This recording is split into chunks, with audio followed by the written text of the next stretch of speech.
Hey, what's up everyone? Today we're taking a look at an affordable mechanical gaming keyboard from a company called 1STPLAYER. They've been in business since about 2010, making all sorts of different PC peripherals and components like headsets, gaming mice, keyboards, power supplies, and all sorts of stuff like that. Today we're taking a look at the DK5.0. It's a 104 key mechanical gaming keyboard with custom switches that provide both tactile and audible feedback. So in the context of the super popular Cherry MX switches, these would be equivalent to Cherry MX Blues.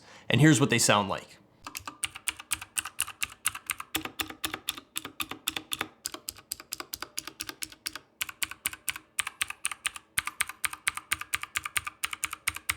These switches are claimed to be able to last for up to 50 million keystrokes, a rating that's about the same as their Cherry MX counterparts, which is really good for an off-branded affordable switch. Sounds like they're gonna last a while. With dimensions about 439 millimeters long, 128 millimeters deep, and about 38 millimeters thick, it's about in line with other 104 key layout keyboards out there on the market, but that relatively narrow 128 millimeter depth does kind of give it a narrow, slim, and streamlined look.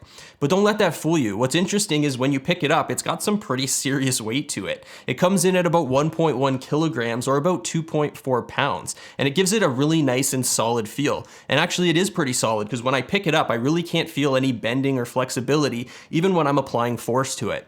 The entire thing's constructed of ABS plastic, and as far as plastic keyboards go, this thing is about as strong and rigid as some aluminum keyboards that I've used in the past. So overall, thumbs up for a nice solid feeling build. Underneath the keyboard, things are really simple. There's 4 rubber anti-slip feet to help improve grip, and 2 flip-up feet to allow you to adjust the tilt angle. The DK5.0 retails for about $45 at the time of this recording, and when you start to look at mechanical gaming keyboards in this sub $50 budget-friendly price point, there's always some sort of compromise involved where you're gonna give something up in order to save a few bucks. And one of the things that they cut out of the DK5.0 was dedicated multimedia keys. There's no dedicated keys on here whatsoever that'll allow you to take control of your media, not even a volume control knob or scroll wheel.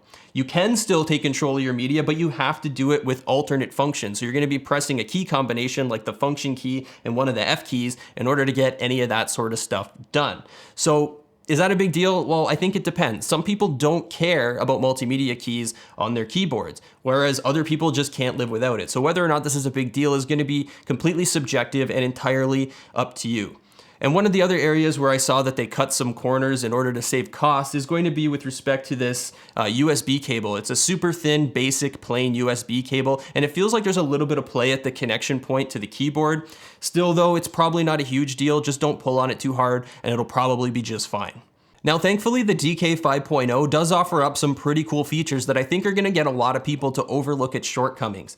Things like dust and spill resistance, full N-Key Rollover, and RGB Backlighting with 13 different customizable effects. And those lighting effects can be configured just using key combinations on the keyboard itself, and they even included a small basic software utility that'll allow you to select a lighting effect from a drop-down menu and even customize and fine-tune the settings. And that's not all, there's also a macro editor and even the option to customize some of the key functions. Now, this software application is absolutely not as nice and polished as something that you'd expect from one of the big brand names. It's totally not, so don't expect it. You've been warned. But that said, it's still nice to have. It's better than nothing. I always prefer to do my lighting customization and any other keyboard configurations through software as opposed to key combinations, so it's just one extra thing that they gave you, which is nice to have at this price point. Overall, the 1STPLAYER DK5.0 mechanical gaming keyboard is a pretty good option for people looking for an affordable mechanical gaming keyboard with some nice RGB backlighting. Now, it isn't perfect and it does have a few shortcomings like no dedicated multimedia controls